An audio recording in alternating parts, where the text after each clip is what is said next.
when we flipped through it, we were desperately concerned, not just about the NHS and the health system, but about our food standards, about the kind of laws that may be brought in to regulate big tech, the Facebooks and Googles and Amazons under a US trade deal. But I want to pause you there because I noticed one Financial Times journalist is pointing out correctly that the NHS is only mentioned 4 times throughout all the leaked documents. That's Labour's framing of this document. It's very interesting to see you, as somebody who also got their hands on it early, recognising that there's lots and lots and lots of other stuff in there that's really interesting and important. I don't want to discredit anybody, but the idea that the NHS is a tiny part of the whole document is meaningless, right?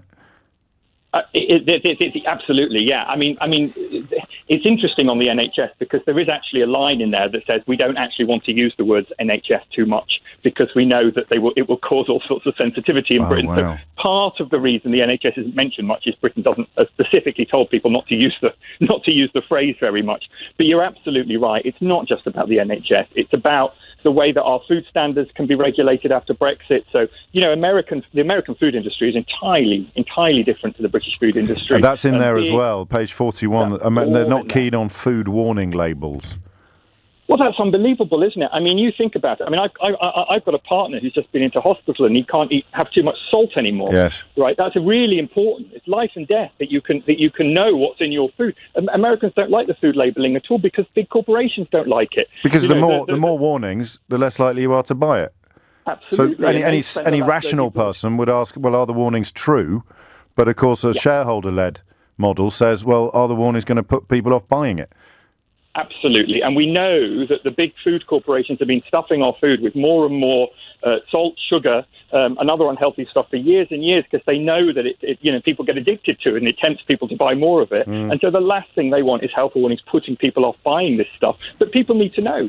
I mean, that's the very least you can expect, I think, is that people have the information and the ability to decide one way or another. But I mean, really, some of the food stuff that we're looking at, pork, beef, and chicken, either washed in chlorine. Well, that's in there. That's page 43. Improve the narrative on chlorine washed chicken, i.e., do a PR job on it. Well, this is unbelievable. I mean, the British people have expressed their scepticism again and again and again about US food standards and chlorine chicken. And here are the American officials saying, well, don't worry about that. We can help you do a PR job. We can help you sell this to the British public. And then finally, can we go stronger than hint or the suggestion that America is keen to extend the patent licenses according to their own model into the UK? Or is it more explicit than that? They're very keen to do it. They're very keen to do it. I mean, it's clearly a key objective for them. They cannot stand the way that the NHS can bargain pharmaceutical corporations down in terms of the amount they pay for drugs, and they're particularly interested in new biological drugs. So it's stuff that's used. It's cutting edge stuff in the use of cancer treatment, but also other chronic diseases like Crohn's. These are a whole new wave of drugs, and the Americans are absolutely furious that essentially the NHS isn't paying what it believes they should be paying for them. So that's a really key objective for them. And our point is that could absolutely bankrupt them. Well, either the NHS is bankrupt because it just can't afford these things because they're so expensive, or patients in this country don't have access to them anymore. But we could, of course, exercise our freedom of movement and move to other European Union countries. Oh, no, we couldn't do that, could we? Before you go, just to clarify, Nick Dearden from Global Justice Now, you've read all 451 pages of this report, haven't you? I have read large parts of them and skimmed through Fair enough. It's not an easy read. I'm sure it isn't, and I'm grateful to you for doing it so that we don't have to. Can I play you a clip of Boris Johnson's response, and then you respond to the response? Of course. Here we go. We are absolutely resolved that there will be no sale of the NHS, no privatisation. The NHS is not on the table in any way. Not drug patents? In no way. The NHS is in no way on the table, in no aspect whatever. And this, as I say, is continually brought up by the Labour Party as a diversionary tactic from the difficulties they are encountering, particularly over the problem about leadership on anti-Semitism. So you only got the document a few days ago, so people are free to make up their own minds about the timing. What's your reaction to that from the Prime Minister? I mean, I've heard that, and I've seen Boris Johnson's commitment in his manifesto on, and I don't think it's worth the paper that it's written on, because we can clearly see they are discussing this. Not only are they discussing it, they're ready to actually start putting proposals on the table on services like the NHS. So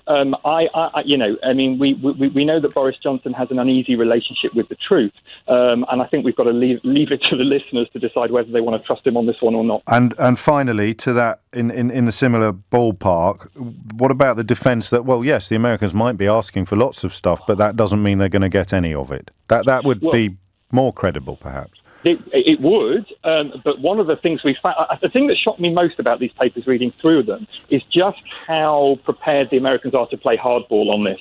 And on a number of occasions, it's really clear they are threatening and bullying UK negotiators and saying, well, we'll just walk away. Like, we don't need this.